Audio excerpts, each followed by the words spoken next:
And welcome back to Blackie's Bulldog Tavern here in Smithfield, Rhode Island. Mike Mancuso alongside head coach Mike Pressler. We're here on the Mike Pressler Show. And in this segment, Coach discussed a little bit about the ambitious schedule you guys have set up. 16 games right out of the gate, though. You're playing one of the top teams in the country. They finished 12th and 13th in the various polls last year. This year, 19th in one of the polls. Is this something that you planned ahead of time or just kind of worked out that you're playing such a tough opponent right off the bat?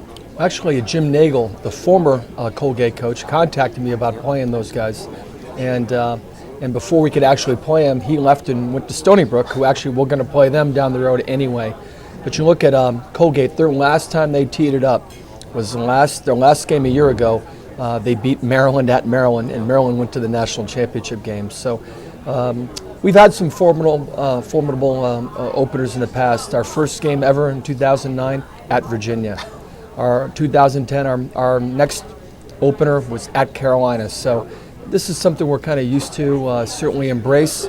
Very, very competitive team in Colgate, and like I said before, a place that I've never been, so very, very new surroundings for not only the players, but certainly the head coach and the coaching staff. Yeah, formidable squad. I mean, they were 11-5 last year, 5-1 in the Patriot League, and were probably the last team left out of the NCAA tournament, even with that win against Maryland. But as you've gone through your mini camp, your preseason, a lot of practices, you had your black gold scrimmage, how well prepared do you think your team is for this season opener this weekend? Well, I think we're going to be very well prepared. The question is that good enough? Colgate has two scrimmages under their belt. They've scrimmaged Delaware and Cornell. So maybe they're a little bit ahead against outside competition, a little bit more than we are. I know one thing, we're going to be really hungry to play. We haven't played a different color jersey, so to speak, since the Catamount Classic in mid-October. So, to get out there and get after somebody else, somebody we haven't played, a place we haven't been to, is very exciting for our guys. So, who knows how it's going to go? I got to feel it's going to be very, very competitive, and our guys will be very, very emotionally ready to play. Yep. A lot of times, a lot of different sports, they talk about game speed. Have you been able to simulate game speed against each other, which sometimes could be a little bit different than playing another opponent? Well, since we came to Bryant 5 years ago, I think that's part of the thing that we've instilled here. We play and we practice at a very fast pace, a very game-like Division I pace. Even though in the old days when we were a Division II team, I thought we practiced and played like a Division I team. I'm not overly concerned about that as much as just other than the fact of our guys, especially our young guys, kind of facing the unknown the first time around. That probably concerns me more than the pace of the game. And now I happen to be looking at the early forecast for this Saturday up in Hamilton, New York. It's going to be a little bit chilly. Right now it's scheduled to be about 19 degrees for the high that day. There might be a little bit of snow in the area. How much of an impact do you think that will have on the game, especially considering where we really haven't had that bad of a winter here in Rhode Island? Well, Mike, you remember a year ago. Oh, yeah. So a lot of these guys were on the team a year ago, including Peter McMahon. So, one of the things about playing lacrosse in the Ocean State, especially in the winter, we're accustomed to anything and everything. We plow the field when it snows. We go out there if it's above 15 degrees. So for us, that is not a new situation at all. That won't. I'm very, very confident that won't bother our guys.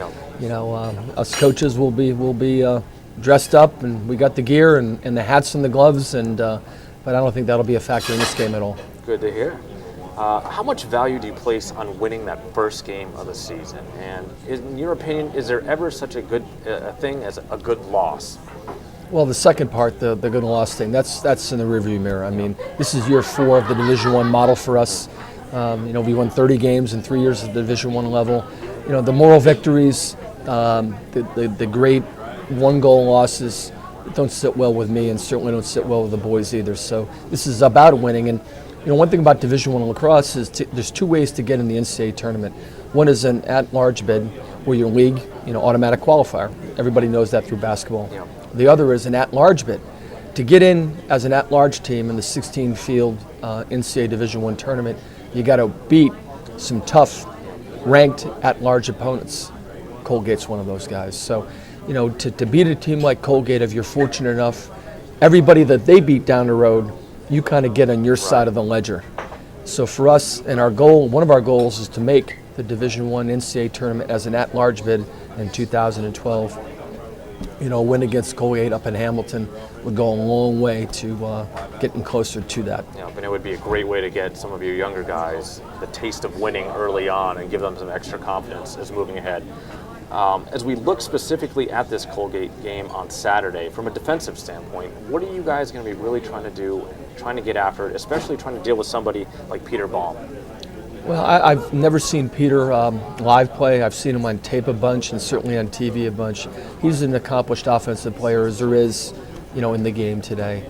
A very dynamic scorer, can play some midfield, can play some attack, very athletic. And, any team that plays Colgate, number 15 is the guy you kind of have circled in red. But, in Colgate's, benefit, they have a lot of other quality offensive players, and they're just a quality team. They're a deep team. They return their goalie. They got some D guys back, an outstanding face-off guy, Peter Palm and others. But even though he's a great player on a good team, their supporting cast is very strong too. Yeah. And now looking at it from an offensive standpoint for the Bulldogs, what do they need to do to get after it against this Raiders team?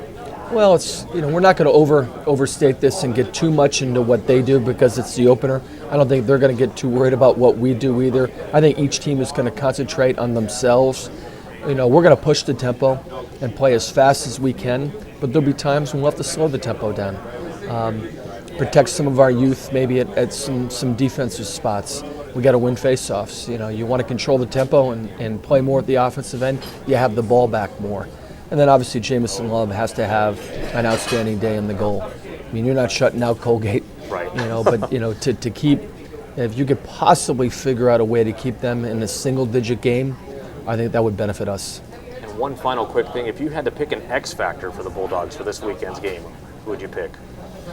I would say the four guys we throw out at the face-off X. If we can come up with more than our half, if we can get into the 50% or better and a face-off by committee kind of format, that would behoove our chances of being successful. Well, Coach, we wish you the best of luck this weekend against Colgate. Hope you can pull out the W and get off to a great start this season, 2012. For those of you watching on Cox Sports Television, we also invite you to follow us on Twitter at Bryant_Lax or at Bryant Athletics. Once again, for Coach Pressler, this has been the Mike Pressler Show on Cox Sports Television.